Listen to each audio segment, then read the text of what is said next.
여러분 안녕하세요. 오늘은 여러분의 장 속 이야기, 바로 키토산과 장내 미생물의 놀라운 관계에 대해 이야기해 보려 합니다. 우리가 음식을 먹고 소화하고 또 면역력을 유지하는 데 핵심적인 역할을 하는 것이 바로 장 속의 미생물입니다. 이 미생물들은 자연에서 얻은 개로부터 얻은 키토산이라고 하는 이 물질, 이 키토산과 미생물이 만나면 어떻게 될까? 키토산은 식이섬유질인데요.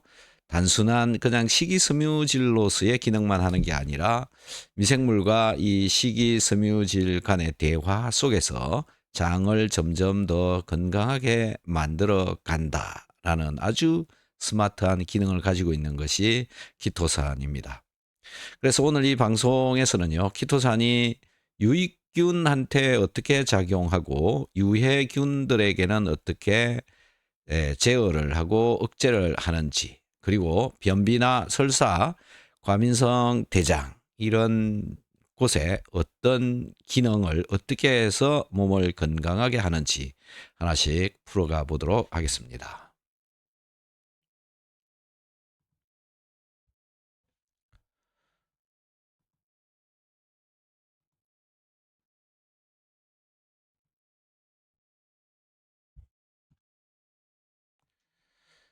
자, 그러면 이제 첫 번째 질문, 제가 챗GPT와 대화를 좀 해보도록 하겠습니다. 챗GPT, 키토산이 장내 미생물과는 어떤 관계를 가지고 있는지 얘기를 좀 해주시기 바랍니다.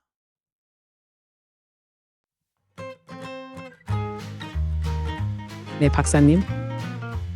키토산은 장내 미생물과 아주 밀접한 관계를 가지고 있습니다. 먼저, 키토산은 우리 몸에서 소화되지 않고 대장까지 도달하는 부용성 식이섬유입니다. 이 말은 곧 장내 미생물, 특히 대장에 살고 있는 수조개의 세균들이 이 키토산을 직접 만날 수 있다는 뜻이죠.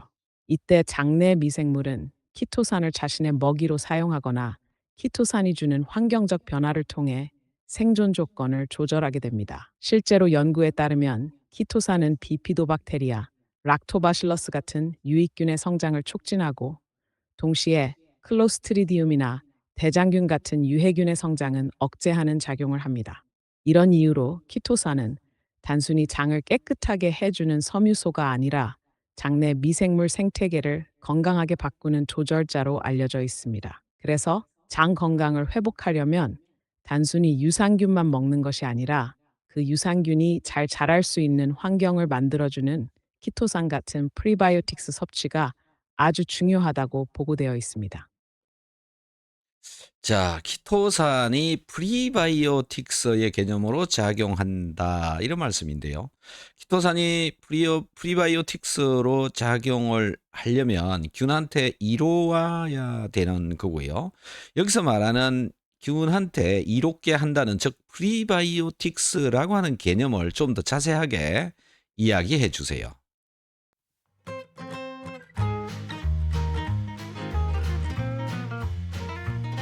네, 박사님. 아주 중요한 질문 주셨습니다.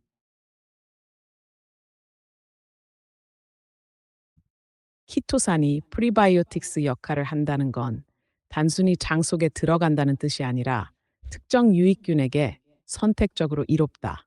이 점이 핵심입니다. 프리바이오틱스는 우리 몸이 소화하지 못하지만 유익균이 분해하고 활용할 수 있는 성분입니다. 그래서 유해균은 먹지 못하고 유익균만 먹을 수 있는 먹이라고 할 수 있죠. 이 개념을 기준으로 보면 키토산은 1. 우리 몸에서 소화되지 않고 대장까지 안전하게 도달하고 2. 장내 유익균이 키토산을 발효하여 에너지원으로 활용할 수 있으며 3. 그 결과로 유익균의 성장률이 증가하고 4. 동시에 유해균의 성장은 억제되거나 감소합니다. 실제로 중국 난징농업대학 연구에 따르면 키토산을 먹인 실험군에서 비피도박테리아는 25% 증가, 클로스트리디움 유해균은 40% 감소했다고 보고되어 있습니다. 이런 결과가 가능했던 이유는 키토산이 유익균에게만 선택적으로 이로운 구조를 가지고 있기 때문입니다. 그래서 프리바이오틱스라는 개념은 단순한 섬유소가 아니라 균종을 선택적으로 도와주는 생리학적 특성을 가진 성분으로 정의되고 있고 키토산은 여기에 딱 맞는 특성을 보여준다고 보고되어 있습니다. 야, 정말 대단한 역할을 한다라는 건데요.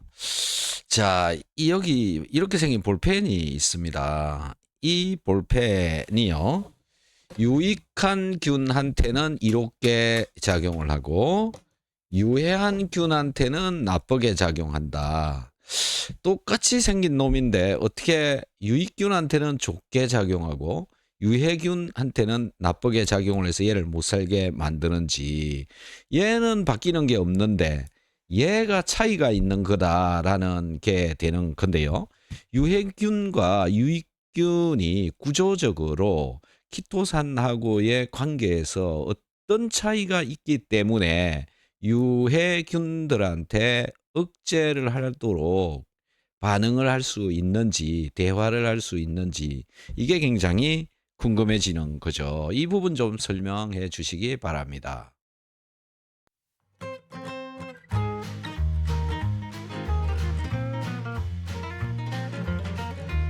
네, 박사님. 정말 핵심을 짚어주셨습니다. 같은 키토산이라는 물질이 왜 유익균에겐 도움을 주고 유해균에겐 공격처럼 작용하느냐? 이건 키토산의 화학적 특성과 미생물의 세포벽 구조 차이에서 비롯됩니다. 먼저 키토산은 양전하를 띤 다당류입니다. 이 전하 자체가 굉장히 중요한 역할을 합니다. 여기서 포인트는 바로 유해균, 특히 그람음성균들이 음전하를 띠는 세포막 구조를 가지고 있다는 겁니다. 예를 들어 대장균, 살모넬라, 클로스트리디움 같은 유해균들은 음전하를 띤 인지질 이중층과 지질다당 구조 비스를 가지고 있어요. 이때 양전하를 띤 키토산이 이 세포막에 접근하면 전기적 인력에 의해 세포막을 파괴하거나 투과성을 변화시켜 세포 내 균형을 무너뜨리고 결국 균의 생장을 억제하거나 사멸로 유도하게 됩니다. 반면에 유익균들, 특히 비피도박테리아나 락토바실러스 같은 유산균 계열은 만약 세포막 구조상 음전하를 강하게 띠지 않거나 키토산과의 결합에 의해 영양 이용 능력이 활성화되는 구조를 가집니다. 즉, 세균마다 세포벽과 세포막의 성질이 다르기 때문에 같은 키토산이라는 물질이 어떤 균에겐 공격이 되고 어떤 균에겐 성장 보조제가 되는 겁니다. 이건 마치 똑같은 자석이라도 철에는 달라붙고 나무에는 반응하지 않는 것과 같은 원리입니다. 키토산은 정전기적 작용과 분자 인식 수준에서 미생물과 반응하고 있기 때문에 그 구조 차이에 따라 정반대의 생리적 결과가 나타나게 되는 거죠. 이 점 때문에 키토산은 항생제와는 완전히 다른 방식으로 균형 조절이 가능한 생태계 친화적 물질로 평가받고 있다고 보고되어 있습니다. 야, 정말 대박입니다. 저는 그런데 이것을 좀 더 과학적으로 이해하고 싶다라는 건데요. 유해한 균들 요거죠. 유해한 균은 세포막에 인지질층이 있어서 더 강하게 음전하를 가지고 있고, 유익한 균은 인지질층이 작아서 이 음전하가 약하게 띄고 있다. 이 차이를 들어서 지금 키토산이 다르게 작용한다 말을 하고 있는데요. 자, 과학적으로 밝혀진 대장균이나 이런 그 네, 유해한 박사님, 정말 균들과, 과학적으로 아주 정확한 이해이십니다. 네, 말씀하신 대로 핵심은 유해균과 유익균의 세포막 구조 차이에서 비롯되는 표면 전하의 강도, 그리고 거기에 양전하를 띤 키토산이 어떻게 작용하느냐입니다. 조금 더 전문적으로 설명드리겠습니다. 1. 유해균은 왜 음전하가 강할까요? 유해균들, 특히 그람음성균 티리아은 세포막의 바깥쪽에 LPS, 지질다당층을 가지고 있습니다. 이 구조는 다당류 사슬에 인산기, 부트론이나 카복실기가 많이 붙어 있어서 표면 전체가 강한 음전하를 띠게 됩니다. 그래서 대장균, 살모넬라, 클로스트리디움 같은 균들은 표면의 음전화 밀도가 높고 세포막이 매우 전기적으로 민감한 구조입니다. 2. 키토산의 양전하와의 반응. 키토산은 아미노기를 가진 다당류로 pH 6 이하의 환경에선 강한 양전 하수를 줍니다. 이 전하는 유해균의 음전하와 강하게 결합하게 되며 세포막의 안정성을 무너뜨리거나 막 투과성을 증가시키고 세포 내 이온 균형을 파괴하여 결국 세포의 사멸을 유도합니다. 이건 일종의 전기화학적 손상, disruption입니다. 3. 유익균은 왜 영향을 덜 받는가? 유익균들, 예를 들어 비피도박테리아, 락토바실러스 같은 그람 퍼스트 박테리아는 세포벽에 펩티도글리칸이 많고 음전하를 띠는 인지질과 LPS가 적거나 거의 없습니다. 즉, 표면 음전하 밀도가 낮고 키토산과의 결합력이 약합니다. 그리고 무엇보다 중요한 건 이 유익균들은 키토산을 에너지원으로 활용하거나 외부 다당류를 분해할 수 있는 효소를 가지고 있어서 키토산을 자기 성장에 유리하게 사용할 수 있는 능력이 있습니다. 결론. 유해균은 강한 음전화 구조를 가져서 키토산과 강하게 결합되어 손상을 입고 유익균은 음전화가 약하고 키토산을 대사할 수 있는 능력이 있어 성장에 도움을 받는다.